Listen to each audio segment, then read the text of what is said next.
Qoftë lutje Jezu Krishti. Përshëndetje të dashur në vllazën e motra.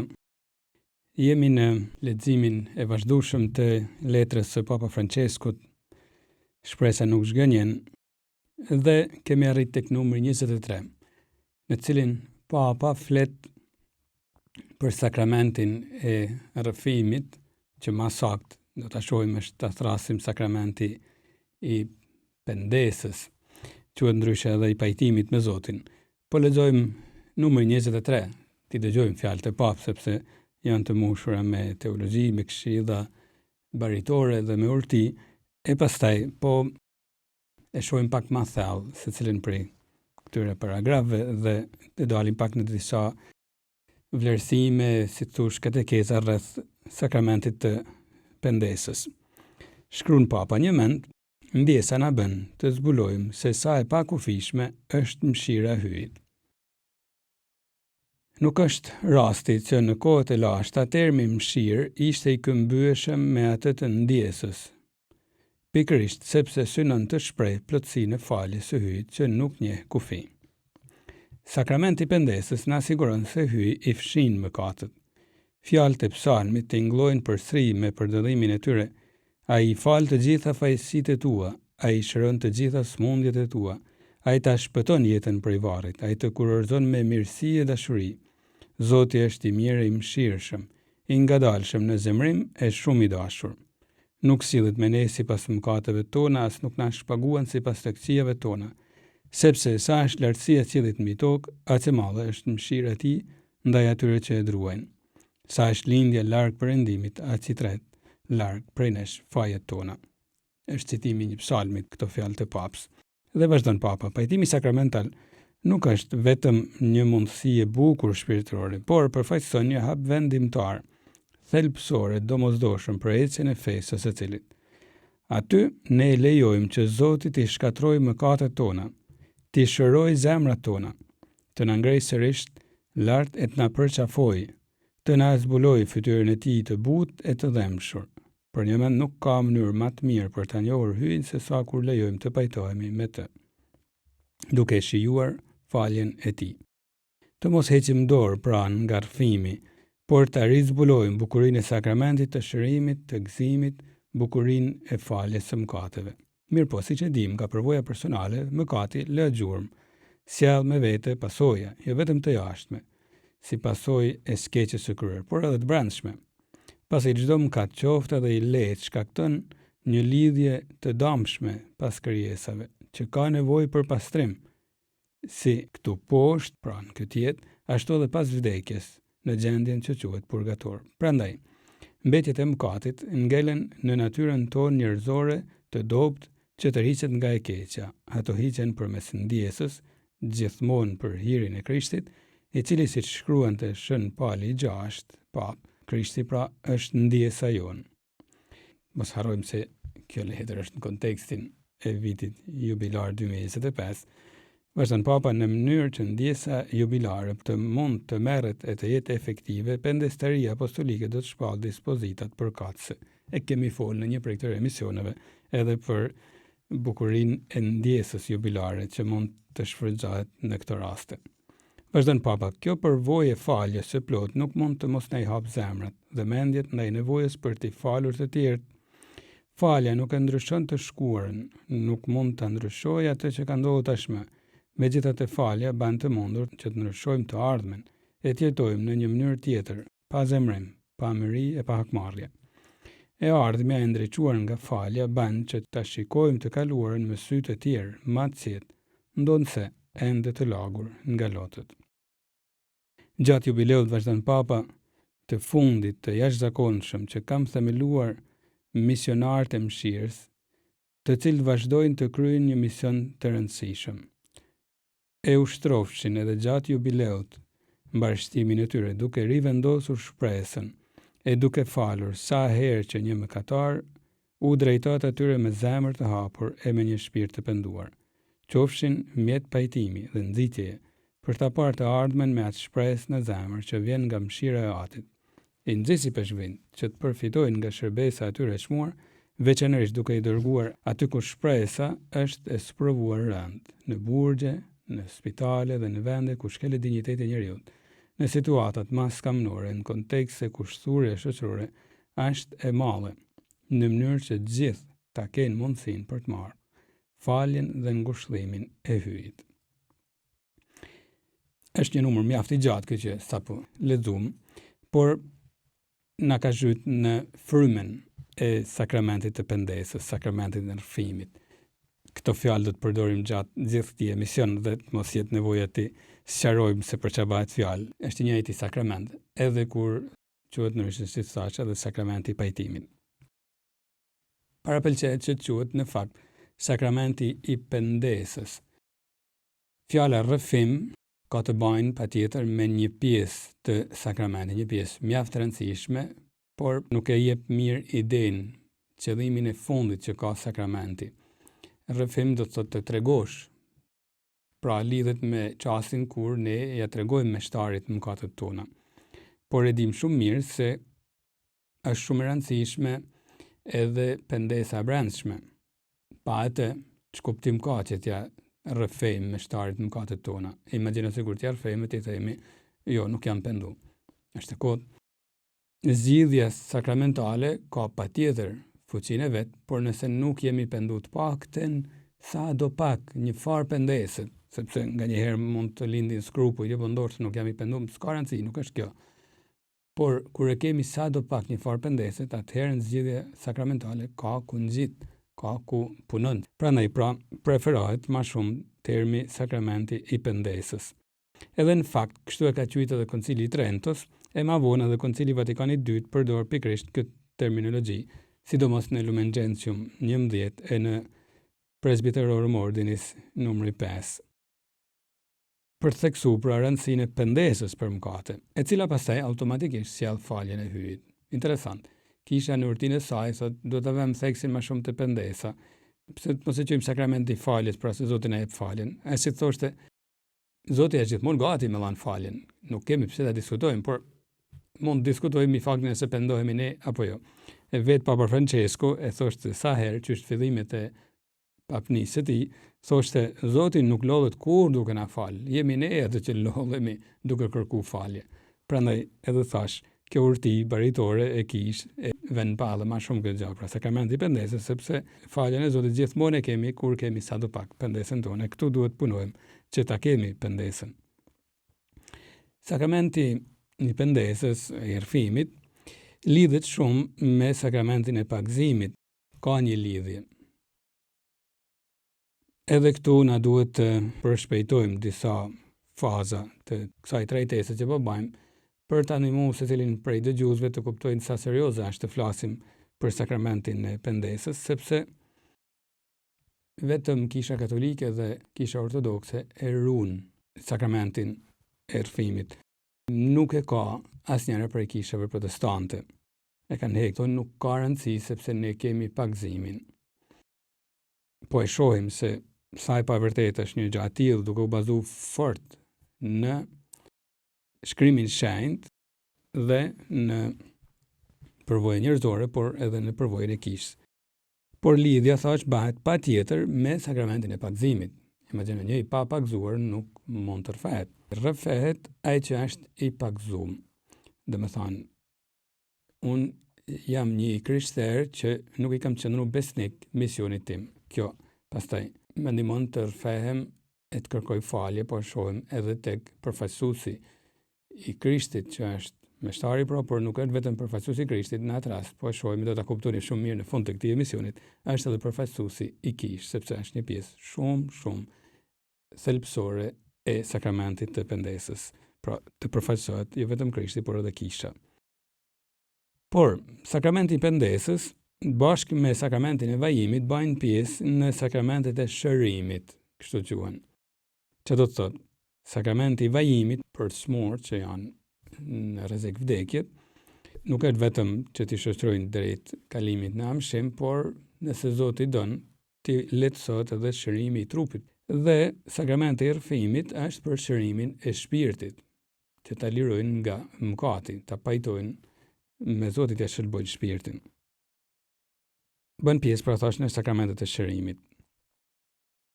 por t'i marrim me radhë gjërat, sepse do ta shohim se kemi shumë për të ecë në këtë emision. T'ja nisim prej shkrimit shenjtë.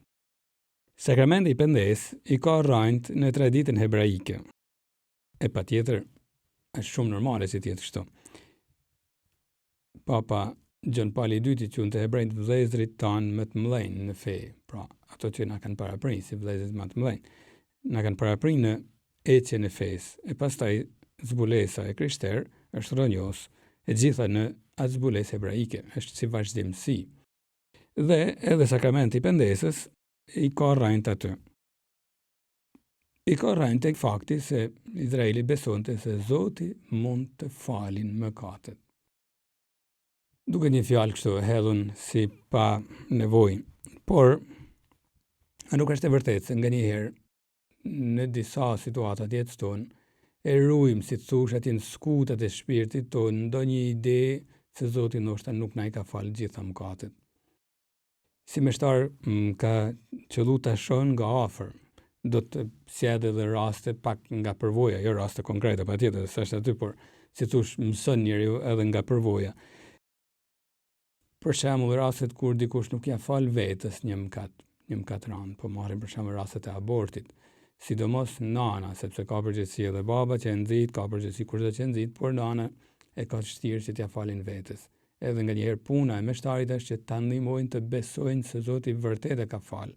Rastet kur për shembull ndonjë prej nanave thotë, kam dëshirë ta rrefej këtë mëkat me çdo prif që takoj. Unë i them, a ke rrefy një herë, po a je pendu, po, a ke marrë zgjidhjen, po. E ki bë pendesin që të ka thënë meshtari, po, s'ke nevojë. Jo, po më duket se është shumë i rëndë. Është shumë i rëndë, por kanë mjaftuar ato rrethana që ty me tu falë si mëkat. Pastaj ti kërkon falje Zotit, flasim nëse dëshiron të lirohesh nga ndjenja e fajit që me drejtë e ke, por Zoti nga ana e vet, ne duhet ta besojmë se na ka falë. A është e vërtetë thonë? Po, është e vërtetë. E po thosha, nuk duhet ta nënvlerësojmë këtë bindje, pra. Izraeli beson se Zoti ynë është Zot që mundet me falë realisht mëkatin. Mundet me falë realisht mëkatin. Është sikur të mos kishte ekzistuar asnjëherë. Patjetër mesin pasojat e mëkatit, por si thosh nëse unë vras dikan, por këtu është mohabet shumë i zgjeruar që po e shohim pak. Edhe këtu pastaj hyn edhe nevoja e rrëfimit të pendesës, por si mëkat na ka shëlbu shpirtin. Pra Zoti falet, si mëkat e falë edhe shëlbon shpirtin. Është purgatori që kemi folë edhe në një emision, por është edhe pendesat e kësaj jetët, por thash, Zoti mund të falin. Mëshira e Zotit, për shembull, shfaqet qysh në Zanafill, qysh në krijim. Po marrim dy detaje shumë të dashura. Për shembull, e dini aty kur i thot Zoti mos merri frut nga pema e njohjes së të mirë së të keqes prindve të parë, se përndryshe do të vdisni. Edhe ishte kriju kjo bindje njerëzve të parë. Djalli pastaj thotë jo, nuk do të vdisni, por Zoti e din se do të baheni si hyj, pra i nxit që të mos i besojnë Zotit. I mashtron e han frutin, e në fakt nuk vdesin me njëherë. Zoti i kishte thënë se do vdesë, vdekja hyn në botë, është e vërtetë, por nuk lejon që të gjitha pasojat e mosbindjes që njeriu i meritonte në atë çast, mosbindjet, pra, nuk lejon që të zbrasin me kokën e njeriu me njëherë. E frenon, si thosh, pasojën e mosbindjes. Nuk i lën që të vdesin me njëherë. E dyta, Zoti, si thosh, thotë Adami dhe Eva morën gjatë e fikut që të mulohen nga turpi që ndjenin për lakurisinë që kishin. Pastaj Zoti thot punoj një pet lëkurët dhe i veshje. Si thosh, Zoti i vesh me një veshje të mirë, firmato, nuk i lën me as, si thosh. I dhimin edhe ashtu. Edhe në turpin e tyre thot ju mësojun se si ta përballoni edhe këtë gjë, se pa hirin tim nuk mundeni ta përballoni as brishin që tashmë e keni pas vetes gjithmonë. E sidomos për sa i përket organizimit të jetës intime, edhe këtu ju ndihmojnë me hirin tim. Pra, ky pet lëkurët që thash se duket si një veshje firmato, është hiri i Zotit që nuk e braktis njeriu edhe kur njeriu është në brishtinë e tij. Edhe kërkon të distancohet. Veshja në këtë rast është si një formë distancimit, jo vetëm mes njerëzve, por edhe me Zotin. Edhe Zoti thotë unë të ndihmoj që të krijosh ekuilibrin e duhur. E këtu Zoti në kulmin e si thosh turbulencë që ndodh me mëkatin e parë, bën edhe një gjest tjetër. Janë 3 pra, jo 2 si thash në fillim. Zoti thot, armiqësi, thot djalli do të vend mes tejet e gruas, mes farasat e farasaj, farasaj do të ndryll kokën, kurse ti do t'ja sulmosh zemrën. Pra, lajmëron se do të dalin dikush që do t'ja ndryll kokën, dikush që do të lind nga një grua, edhe të krishterët thonë, ky është proto-ungjilli, do të thot ungjilli i parë. Ky është lajmi i parë i mirë. Do të thonë, qysh aty Zoti, si të thush me kode, por për krishterët mjaft të qarta, ka lajmëru ardhjen e Krishtit që do të lindte për një gruaje, pra prej zojës bekume. Pra qysh në fillim Zoti e tregon mëshirën e tij. Në librin e daljes është një çast shumë i bukur ku Mojsiu i kërkon Zotit ma defto fytyrën tënde, lavdin tënde. E Zoti thotë, nuk mund ta shohësh fytyrën time sa ti je ngjitur, por lavdin do të la ta shohësh pjesërisht. Edhe kalon Zoti afër tij, Mojsiun si thoshte fshej në një shkam që të mos e shohin, pra që të mos vdesin, edhe kjo shenjë mëshirës së tij, pra don që ta mbajnë në jetë, por në çast thot libri i daljes ndodh kjo. Atëherë Zoti zbriti në re, u ndal aty për ngjat Mojsiut dhe shpalli emrin e Zotit. Pra është Zoti vetë që thot emrin e vet, që përkufizon vetveten me këto fjalë. Zoti hyj mëshirshëm e i butë, i durueshëm e shumë i mëshirshëm dhe i vërtet, që qëndron besnik me mirë e brezni, që e duron fajin, kundërshtimin dhe mëkatin, por nuk lë pa ndërshkuar asgjë. Ne na vjell vëmendjen kjo, por nuk lë pa ndërshkuar asgjë, por kujdes me kam për tokë, sepse thamë Zoti edhe ndëshkimin e ban si thush me një frenim të madh, e pa me se nuk e lën kurrë të ndodhin, aq sa njeriu e meriton. Por në atë heqen vëmendjen ajo që ishte më sipër. Zoti hyj mëshirshëm, i butë, i durueshëm, shumë i mëshirshëm. Ky është formulimi që Zoti i bën vetvetes. Në fakt Izraeli e kishte mësuar shumë mirë këtë vërtet, sepse është edhe një psalm, psalmi 103, që thot diku në rreshtet e vet, thot Zoti është i mirë, i mëshirshëm, i ngadalshëm në zemrën, e shumë i dashur. Është një psalm tjetër, psalmi 136, që ka një refren shumë i bukur, tregon veprat e Zotit, qysh në krijim, qysh pastaj në historinë e Izraelit, e dashamirësinë që Zoti ka me gjitha krijesat. Edhe është interesant se si në çdo rresht thot lavdërojeni Zotin sepse është i mirë. Thot edhe këtë refren, sepse amshueshme është dashuria e tij. Pastaj më poshtë krijoi diellin që të sundoi ditën, sepse amshueshme është dashuria e tij. Unë po zbres disa rreshta për shkak. E ndau dysh detin e kuq, sepse amshueshme është dashuria e tij. Kaloi Izraelin përmes tij, e amshueshme është dashuria e tij. I largoi të gjithë armiqtë tonë, thot, e amshueshme është dashuria e tij. Pra, e përsërit vazhdimisht. Në çdo vepër të Zotit shef dashurinë e tij. Por Biblistët thonë fjala që thot e amshueshme është dashuria e tij, mund të përkthehet edhe mëshira e tij ose dashuria besnike e tij. Pra, dashuria e mëshira këtu duket sikur janë dy terme që përzihen. Në fakt, Zoti e tregon dashurinë e tij gjithmonë me mëshirë, duke falë, sepse nuk është kur i drejtë aq sa ne e meritojmë që të jetë i drejtë. Është e drejtë madje që Zoti të jetë i mëshirshëm. Zoti është që thon kështu, është e drejtë që të jetë i mëshirshëm. Prandaj drejtësia e Zotit është shumë ndryshe nga drejtësia jonë, që nganjëherë nuk e parashikojmë si opsion faljen. Jo, nuk është e drejtë që të mos e parashikojmë. Prandaj Zoti pretendon edhe faljen, edhe Papa Francesku thamë, e thot Zoti është vërtet se na fal, por pretendon që edhe ne të jemi të mëshirshëm me njëri tjetrin. Prandaj thash, është me rëndësi që të shohim këto detajet e shkrimit të shenjtë, ku është konsoliduar shumë qartë bindja në Izrael se Zoti është i mëshirshëm. E kjo është arsyeja pse Zoti mundet t'i dëgjojnë lutjet tona. Nuk është pak kjo, sepse ne jemi mëkatënor, nuk e lun topi, fatkeqësisht. Por Zoti i ndëgjon lutjet tona, edhe pse jemi mëkatënor. Izraeli e ka të qartë këtë gjë. Jo, po s'kam drejt të lutem se jam mëkatënor. Ke drejt që s'ke me të. Zoti është i mëshirshëm, ai e din këtë pjesë, e sheh këtë pjesë, shumë më qartë se ti, por është ndryshe ai e ndryshe ti. Është Zoti në qendër, jo unë me denjësinë time. Padre Pio thoshte, Zoti kënaqet më shumë me mëkatënorin që po i kërkon falje për mëkatet e veta, se sa me drejtin që i thot o Zot faleminderit sa vepra të mira kam bën jetën time, sa i mirë jam. E kjo është rrënjosën edhe në Ungjil, sepse edhe Krishti vetë flet dikon për këtë pjesë. Kujdes, bile edhe të ndalemi tepër të mëkatet është shenjë egoizmit. Ende vazhdojmë të pretendojmë se në fund do të jemi krejt mirë. Si themi Zojës ne tek të falimëri. Tek shëjtja mri, madje tek pjesa e dytë. Lutu për ne mëkatarët, jemi të tillë, nuk thot për ne që bëjmë ndonjëherë mëkate, por ndonjëherë jemi të mirë. Jo, ne jemi mëkatarë, kjo është bindja e kish, sepse rrënjosën e bindjes e Izraelit, por kjo nuk do të thotë Zoja në këtë rast nuk lutet për ne. Lutet pikërisht se jemi mëkatarë, kemi nevojë. Nuk jemi djalli që nuk pranon faljen, kjo është mëkati i djallit që është në pendesës. Por thashin qendër është Zoti me mëshirën e tij. E ti kthehemi kësaj bindje të Izraelit. Prandaj janë të sigurt që Zoti mundet me dëgju lutjen edhe pse jemi mëkatënor. Nuk është pak, sepse kjo bindje do të kulminojnë pastaj në krishterët që në Krishtin do të gjejnë shfaqjen më të lartë të dashurisë së Zotit dhe të mëshirës së tij.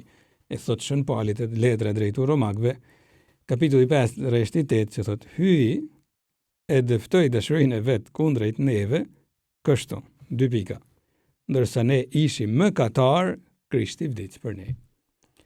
Krishti vjen, jep krejt vetveten, ndërkohë që ne jemi në mëkate, nuk pret që të përmirësohemi, e bën krejt veprën e shërbimit, nuk e ndal mëkati. Prandaj nga këtu shumë teolog, sidomos në mesjet, e kanë zhvilluar më shumë, kanë thënë diçka shumë interesante, që është për të bashkëndak. Biri i hyjit e kishte gjithmonë në plan që të bëhet njeri. Edhe sikur njeriu të mos mëkatënonte, e kishte në plan. S'ka mundësi thonin që mëkati të ketë provokuar gjën më të bukur që mundte me bë Zoti, me u bë njeri. Pra, është bë njeri se njerëzit mëkatuan edhe unë po bëhem njeri. Jo.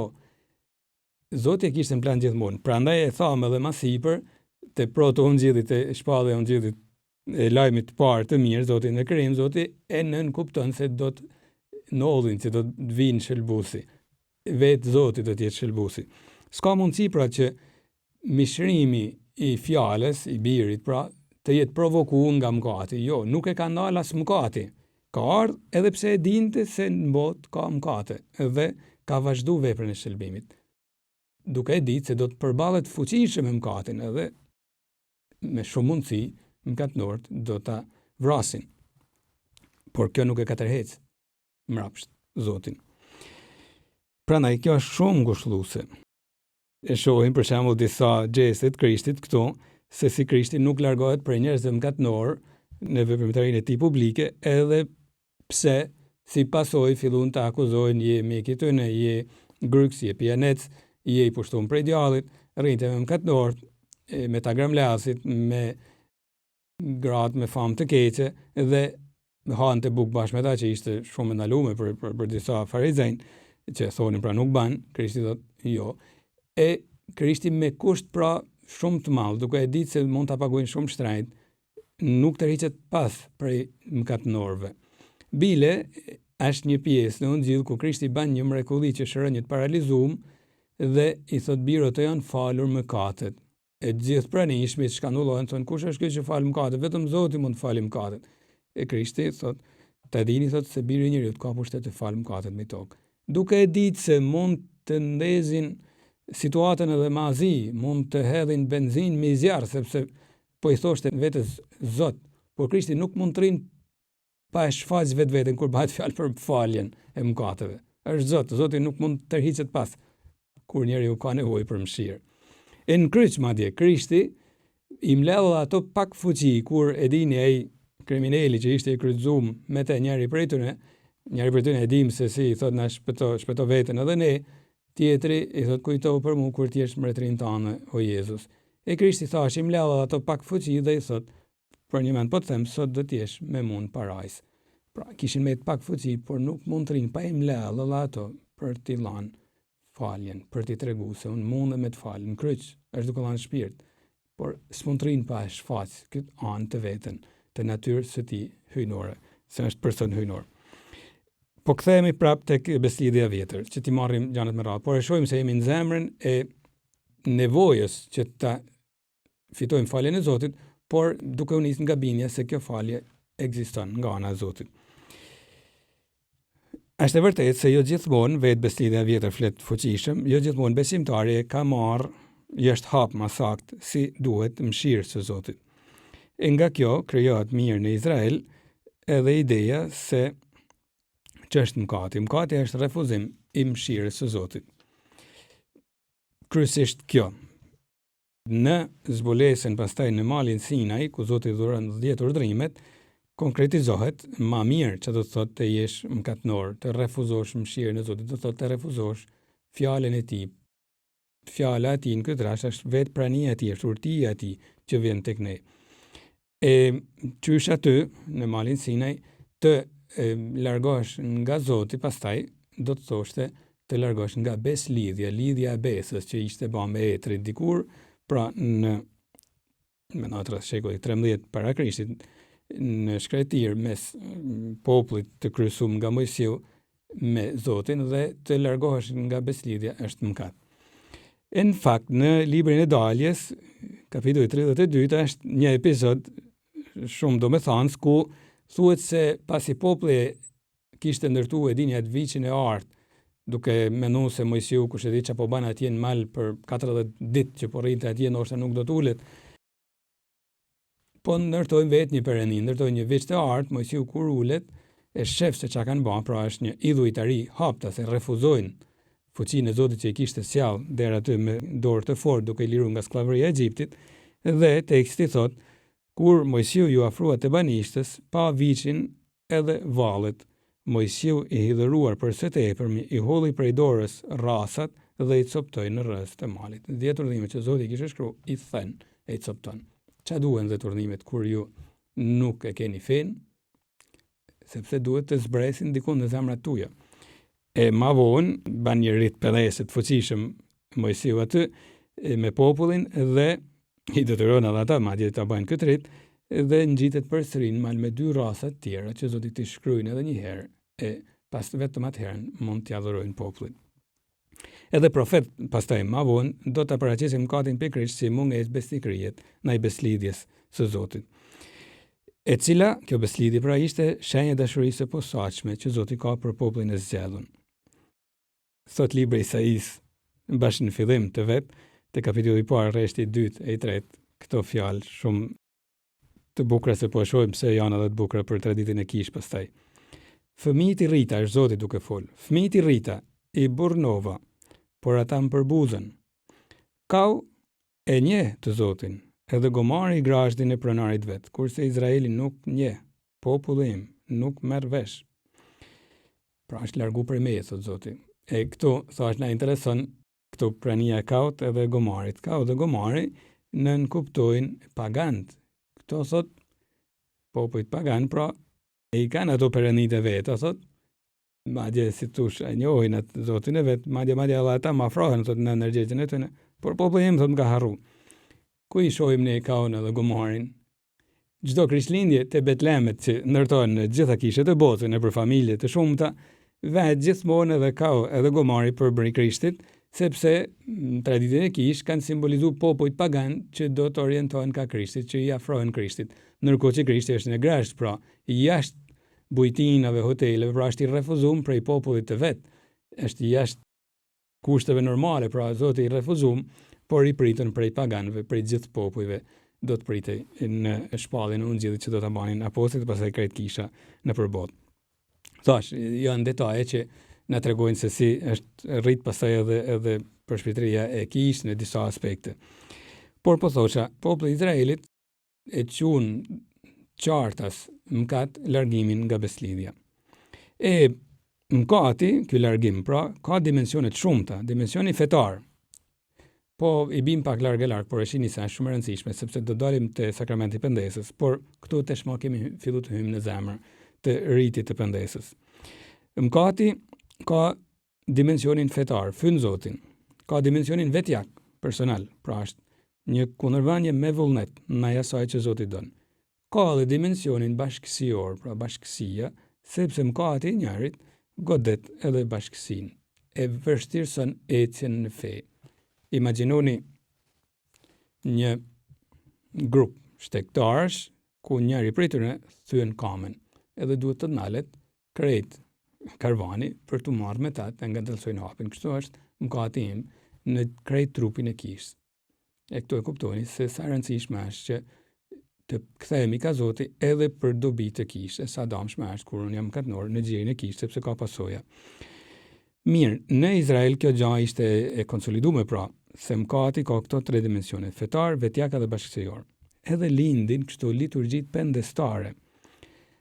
Pra, brenda këtij popullit që është i sigurt që është popull i zgjedhur, i krijohet hapësira riteve pendestare për të qëndruar në zgjedhjen e Zotit. Nuk mjafton zgjedhja fillestare.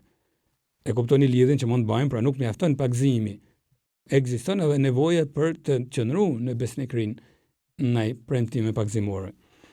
Por po themi në besnikën e vjetër, lindin liturgjit pendestare për të fituar faljen e Zotit, që pastaj falja do të përfitohet, si thosh, plotësisht vetëm në eskatologji, pra në fundin e kohëve. Është një rresht, disa rreshta në librin e Nehemis, kapitulli 9, rreshtat 1 deri në 3, që thonë këto fjalë shumë interesante. Një ritual që fillojnë ta bëjnë. Shkruan: të 24 ditë të këtij muaji, bijtë e Izraelit të veshur me thas e me kokë të pluhurosur u bashkuan për të agjëruar. Fara e Izraelit u nda nga të gjithë të huajt, afroheshin, i rrfenin mëkatet e veta dhe fajësitë e etërve të vet. E rëndësishme pra, u nda, nuk janë si gjithë popujt, ndahen vedi, i rrfenin mëkatet njëri tjetrit, i tregojnë mëkatet njëri tjetrit në këmbë dhe secili në vendin e vet e lexonin librin e ligjit të Zotit, hyjt të vet, gjatë 1/4 të ditës, kurse gjatë të 4 tjetër të ditës i rrfenin mëkatet e veta dhe adhuronin Zotin, hyjnë e vet. 3 detaje. Ndahen nga popujt tjerë, pra bëhet fjalë për një rit vetëm për ne, thonë. Ne jemi popull i zgjedhur, por ne duhet pendohemi, sepse kemi mëkate të tjera, pasi kemi filluar ecjen ka Zoti.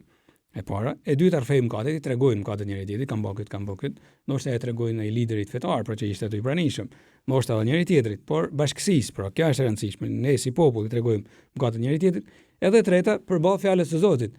Pendesa është e saktë, ndriçohet përballë fjalës së Zotit. Jo përballë vetëm ndërgjegjes time. Patjetër fillojmë nga ndërgjegja, por nganjëherë ndërgjegja ka nevojë për formim. Dhe si formohet? Përballë fjalës së Zotit, përballë ligjit, shkruan pra këtu. Psalmi 51 është shumë i famshëm, është psalmi i Davidit 51:50, që tregon rrëfimin e mëkatarit të penduar. Davidi pasi kryen një mëkat të shumë fisht, madje i shkruan këto rreshta shumë bukur dhe është psalmi më i shkëlqyeshëm për pendestarin, si thosh.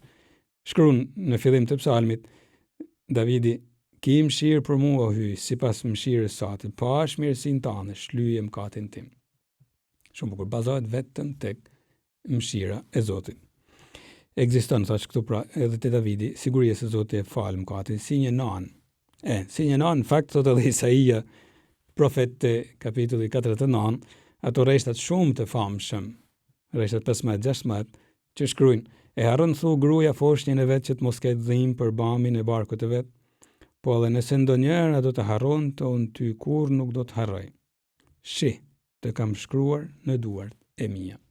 Nën Teresa e citote shpesh këtë: "Të kam shkruar në duart e mia." Për Zotin je i çmueshëm, të ka emrin tan në dorën e tij, në pllëmën e dorës tij. Je shumë i çmueshëm. Si nana nuk e harron fëmin, në kontekstin e sotëm me abortin që qarkullon fuqishëm fatkeqësisht në shumë vende, e dim se nana mund të harrojnë fëmin e vet, mund ta vrasin. Zoti thot po qëse ndonjëra do të harronte, unë të kur nuk do të harroj. Një dashni pra, edhe më e madhe se ajo nanës. Se nanës e babës, se Zoti këtu shfaqet si një nanë, shpesh shfaqet si një atë, e dim, por dashnia e nanës e babës, sado e fortë që është, që ka vetëm një rrezë e zbetë e dashnisë reale të Zotit për ne. Madje pikërisht në falje shfaqet madhështia e Zotit. Te Mikeja, profet, kapitulli 7, rreshti 18, shkruan këtë gjë shumë bukur: "Cili hyj është por si ti, që shlyn fajin, që fal mëkatin." S'ka Zot më të fortë se ti. Ku dallohet? Ti fal, për një tjerë s'falin. Falin, por duhen sakrificat më ja ne këtej. ti falë. E shikoni se ekzistonin dhe sakrificat flijimit e qenjeve njerëzore, sepse ideja pra duhet të shkullin prej vetvetes diçka shumë të çmueshme që perëndit të na falin. Hebraizmi do t'i ndalojnë të gjërat, do të presin do t'i shkullin me gjithë rrajt. Se është e mundur, Zoti falë dhe pikë, sa është i mirë vetë, jo se duhet të bëjmë ne ndonjë sakrificë. Banin disa sakrificë të kashë, krishterimi pastaj do të kuptojnë se Krishti është fliu për mëkatet tona dhe s'ka nevojë. Flija e meshës pastaj e përjetson këtë pranitë e Krishtit. Mes nesh mjaft. Dashnia e Zotit është falas.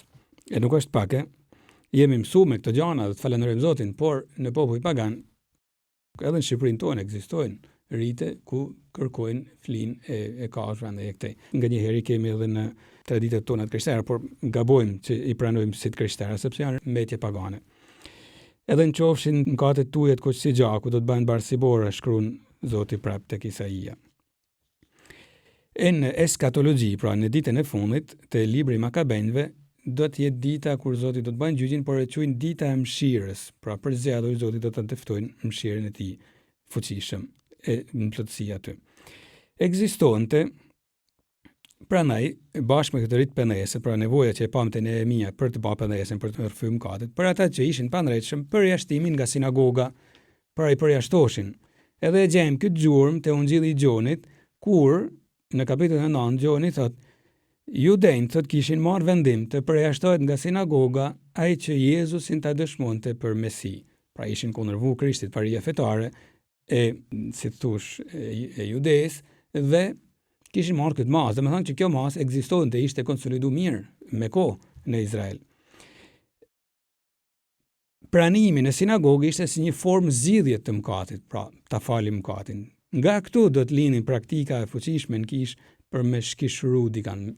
Shkishërim, pra me nxjerr nga kisha. Edhe kjo ashysh në Besinë e Re i ka rrajt. Te letra e parë e drejtuar Korintianëve Shën Pali flet te kapitulli 5 rreth 2:13 për një rast shturje të madhe morale dhe thot: njëri prej jush jeton si me gruan e babait vet. Le të shrënjoset prej mesit tuaj ai që bëri këtë poshtërsi. Le t'i lëshoj djallit në dur, shkruan më poshtë, për prishjen e trupit të vet, që t'i shpëtoj shpirti në ditën e Zotit. Me të tillin as buk mos hani, thot dikun tjetër.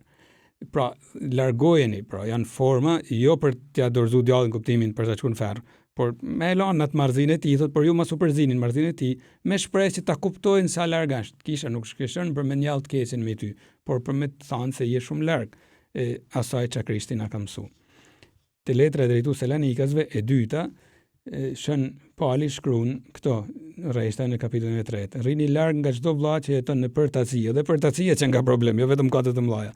Nëse ndokush nuk i bindet fjalës sonë në këtë letër, shënojeni dhe mos u shoqëroni me të që turprohet, por mos e mbani për armik dhe këshillojeni si vëlla. Prapi shkruan Titit, Shën Pali, me fe shtrembrin, pra heretikun do të thonim ne sot, masi ta kesh qortuar një ose dy herë, mos ki punë ma me ta, masi e di mirë se është njeri jashtë rrugë dhe vazhdon në mëkate, ai vetë dënon vetveten. Pra ekziston shkëshërimi. Largoje, thot Titi ishte i peshkë, si thosh, masi ta kesh qortuar, thot, largo prej tij, pra xherë nga bashkësia. Vetë Ungjilli Mateut sjell fjalë të Krishtit që kallëzojnë pra se kjo praktik ka lind për herë me kishën, ku Shën Mateu te kapitulli 18, rreshtat 15-18 sjell këtë fjalë të Krishtit. Në qoftë se vllai yt mëkaton kundër teje, qortoje vetëm për vetëm. Në qoftë se të dëgjon, shpëtoje vllahën tënd. Hapi i parë.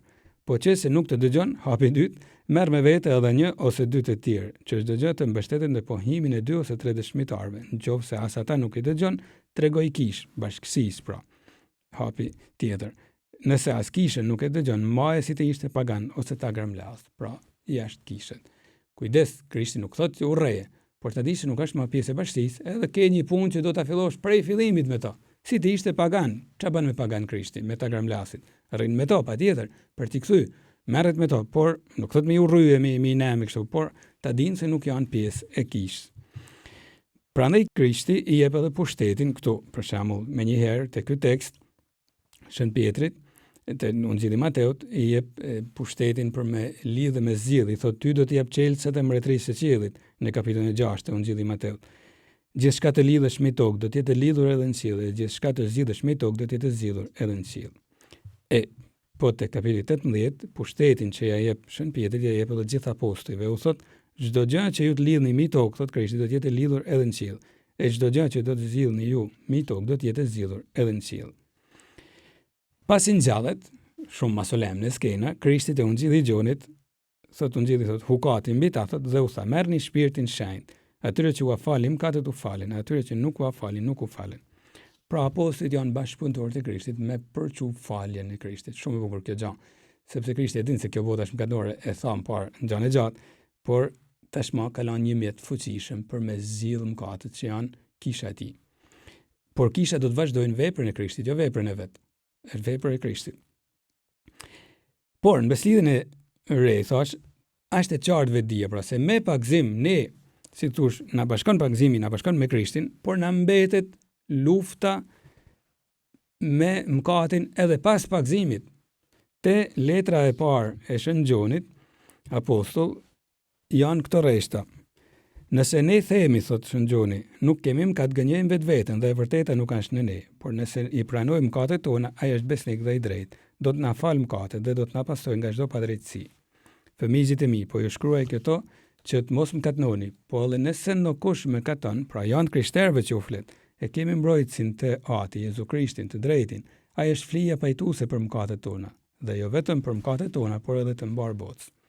Tek shumë i gjatë, por për me sqaru se për të pagzumt nevojitet prap pastrimi i mëtejshëm. E kjo merret te mëshira e Krishtit patjetër, por ekzistohet pra bindje se kemi nevojë për mëshirën e Zotit. Kemi nevojë deri në pikën që thotë Shën Pauli të përngjajmë Krishtit, atij që na ka dashur i pari. Prandaj, thot Shën Pauli, na jena bashku me Krishtin, e prandaj duhet të luftojmë. Njeriu i ynë i vjetër, thot, është kryqëzuar bashkë me ta që të shkatërrohet ky trup i mëkatit, kështu që të mos i rubrojmë ma mëkatit. Pra, duhet luftojmë që të shkatërrohet në trupin ton, njeriu i vjetër, pra njeriu që ende vazhdon të jetë i lidhur me mëkatin. Pagzimi na fal mëkatin e rrjedhshëm. Çfarë do të thonë mëkati i rrjedhshëm? Kryesisht mungesa e familjaritetit me Zotin. Në pagzim e fillojmë edhe një herë familjaritetin me Zotin, është se një farë që hidhet në ne, hiri i shenjtrusjot, që na çon drejt shenjtrimit. Zhytemi në trinin shenjtë, na fal, pra këtë mungesë, na rifitohet edhe një herë familjariteti me Zotin, por mbeten dy gjëra në ne. Lufta e mbrëmshme, ku më shumë ku më pak, faza si thosh, por edhe vdekja që nuk është dënim në këtë rast, por ecje drejt pastrimit plot të njeriu që nuk është tu hapësira ta drejtojë më shumë, por thash mbetet kjo na intereson lufta e brendshme. E Shën Pauli thot se ne duhet të luftojmë të qëndrojmë bashkuar edhe me kishën, është i famshëm kapitulli i 2 i letrës së parë të Korintianëve ku Shën Pauli thot, "Çka keni që përçajeni", thot Korintianëve. Jemi gjithë një trup, jo po un kam këtë dhon ti, un kam këtë, duhet të jemi gjithë bashkut. Vetëm kështu thot, fitojmë thot kundër botës. Edhe në shpirti i shenjtë thot punon me secilin prej nesh. Me një kalim mjaft të shpejt do të shohim se si ka rrjall historia, pra e kemi pasur Krishti vet ka ardhur me fal mëkatet, në besjen e vjetër ekzistonte bindja se Zoti i fal mëkatet dhe duhen disa liturgji pendestare që e thash, edhe për ato që e fillojnë ecjen, e kisha e merr këtë tradit për të bën disa pendesa për e merr fuqinë për i Krishtit për të zgjidhur mëkatet, si kanol, pra kjo është e vërtetë dogmatike, pra kisha për i Krishtit ka fuqinë për zgjidhur mëkatet. Kjo është ana dogmatike. Ana historike është pak më ndryshe. Nuk është ashtu si sot, nuk ka qenë ashtu si sot gjithmonë liturgjia e sakramentit të rrëfimit. Deri në shekullin e 6, për shembull, pendesa sakramentale ishte një e vetme edhe e papërsëritshme, nuk përsëritej më. Edhe lidhej kryesisht me mëkatet e rënda, si thosh morfi vetëm një herë, por prej çfarë shohim. Mëkatet e rënda ishin disa, por kryesisht ishin apostazia, që do thotë mohimi i fesë, vrasja, shumë mëkat i rënd, pra vlerësoj shumë i rënd, kurorshkelja, gjithashtu magjia me të gjitha format e saj, vjedhja, shpifja, padrejtësitë e tjera, por më pak. Por po thosha sidomos këto ishin mëkatet e rënda. Ekziston një farë dyshimit në studiusit nëse ka ekzistuar para shekullit 6, pra ndonjë formë private e pendesës, por gjitha dhënat e shkrimit tregojnë se kryesisht pendesa ishte publike. Çfarë do të thotë? Kishte këto faza. E para ishte hyrja e mëkatarit në mesin e të penumve. Nëse mëkati ishte publik, vrasja për shembull, o dihej vrasja, shkonte i penumit tek i peshqvi ose meshtari, por mundësisht tek i peshqvi, edhe i tregonte mëkatin. Nëse ishte publike, i peshqvi normal që e bante publike, pra këtë gjë, por nëse ishte e fshet, ai nuk bante publike materjen, si thosh, pra përmbajtjen e mëkatit, por ky është në nërtë penum, thoshte. Edhe vihi në një vend në kish ku rrinin të penum, si thosh si një formë burgut, po themi, po nuk ishte burg, një vend i caktuar, sikur është vendi për korin e kishit, kështu paska qenë ky vend për të penum, që vesheshin me një thes, në një formë shumë të varfën. Dhe manin në trup një konop, që i jepte shumë bezdi, pra në trup, si penes. Ka dëshmi që kanë ekzistuar format ndryshme, për shembull në Gali, zona e Francës së sotme, i detyronin të prisnin edhe flokt, të banin zero. E kundërta nolte nga zonat e Spanjës, ka shkrimet që thonë, e nolte e kundërta i detyronte i peshqve që të mos i prisnin fare, pra të linin mjekrën edhe flokt të rriteshin natyrshëm, për të duk normal edhe ma e qartë, pra penesët që po bashin, që thush. Dhe vendoseshin kohët e penesës, agjerime private, për shembull me fjet me një shtroj ku kishte shumë hi, edhe në orë të caktuar me ditë me ndaj gjatë duke u lutë, duke qau mëkatet e veta, mëkatin sidomos që kishte rrfy. Dhe në publik, thamë, duhet vishej me thes, duhet të bante lutje të shumta, sidomos duke i drejtuar martirëve, dëshmitarëve të fesë, edhe duke i kërkuar bashkësi që të luteshin për ta. Tash, u caktoi një vend në kish, por nuk u lejohej as të merrnin kungimin, pra.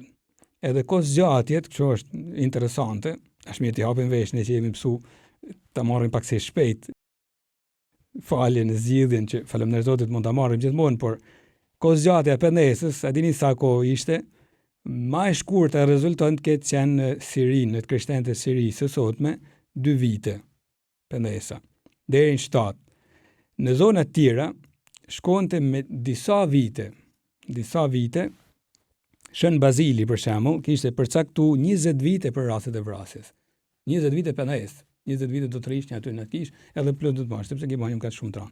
Ishte ide për se i krishterë nuk duhet ta thyjnë beslidhin me Zotin që e ka bën pagzim. Është shumë e rëndë. Dhe kur pranoi pastaj me solemnitet patjetër kryesoi mundësisht nga i peshqvi, thash prap, edhe gjithë bashkia e mbledhur. E zakonisht thon dhënat se nolte të njëjtën e mallë falja pra e mëkatit, vetëm kur ishte rrezik vdekjet, bëhej më shpejt. Edhe nuk përsëritej më ky sakramenti. Nëse dikush bante një vrasje dhe e përsëriste prap, ishte kështu, nuk e pranonin masit krishterë. Shkëshiroj përfundimisht.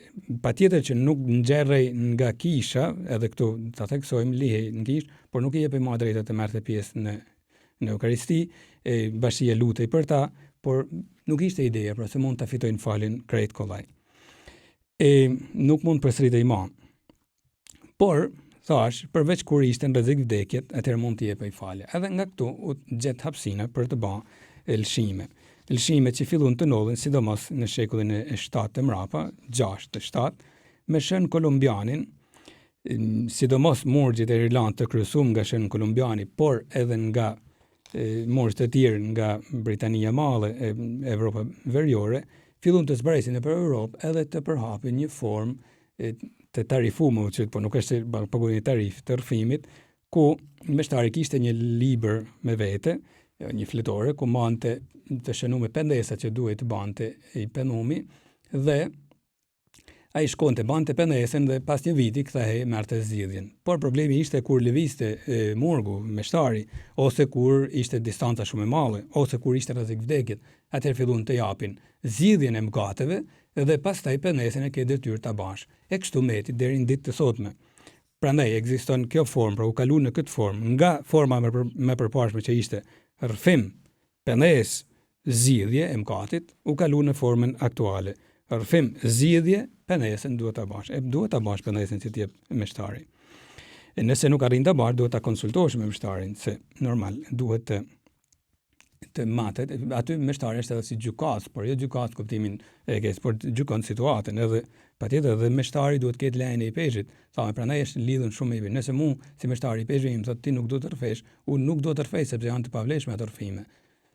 nëse besimtari nuk e din se unë po abuzoj me këtë, ai merr hirin, patjetër, por sepse është kjo lidhje fort antike lashtë me autoritetin e peshëve që përfaqëson kishën. Unë kam fyer krejt kishën me mëkatin tim. Edhe duke filluar nga shekulli i 13, sidomos filloi të porositej të paktën tërfehemi një herë në vit. Sot ne themi të paktën një herë në vit. Tërfehemi më shpesh të përfitojmë nga falja e sakramentit mëshirës. Është si ti thosh dikujt të hash të paktën një herë në ditë. Nëse janë më shumë më mirë është. Pra, por ky ligj doli në fillim ishte të nxjisën besimtar sepse frenohej shumë rrëfimi masiv, pastaj ndodhi e kundërta, këshilloi fuqishëm nga këto mur, sidomos dhe doli si ligj kishte të paktën një herë në vit. Pastaj u kalu në mësimin se si mund të përfitojmë prej rrëfimit, por thash u kalu në teprin tjetër, e lanë të rrëfemi vetëm një herë në vit, edhe kur kemi mundësinë, edhe kisha lejon që të bëjmë edhe më shpesh. Koncili i dytë i Vatikanit e merr fuqishëm këshillimin e madh që duhet ketë pra për besimtarin për rrëfimin, edhe e mëson se me mëkatin e vet ai ka lënduar dhe kishën. E citohet shpesh në Bonaventura që thoshte: rrëfimi është i themeluar pikërisht me qëllim që njeriu të pajtohet me kishën dhe kështu ta bëjë të dukshëm pajtimin e tij me hyjin. Pra, pse unë duhet të rrëfem të prifti, kam turp, duhet ta kapërcej, sepse prifti atë përfaqëson Krishtin, por edhe bashkësinë e krishterë që unë e kam fyer me mëkatin tim, e kam plagos.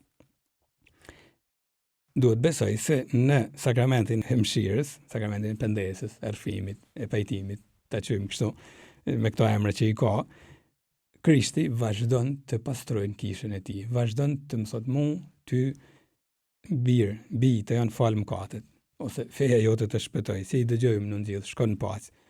E si ka thënë asaj grusë të zanën kur është kelja, asu nuk po dënoj, shko, por mastashit mos më katë në ma.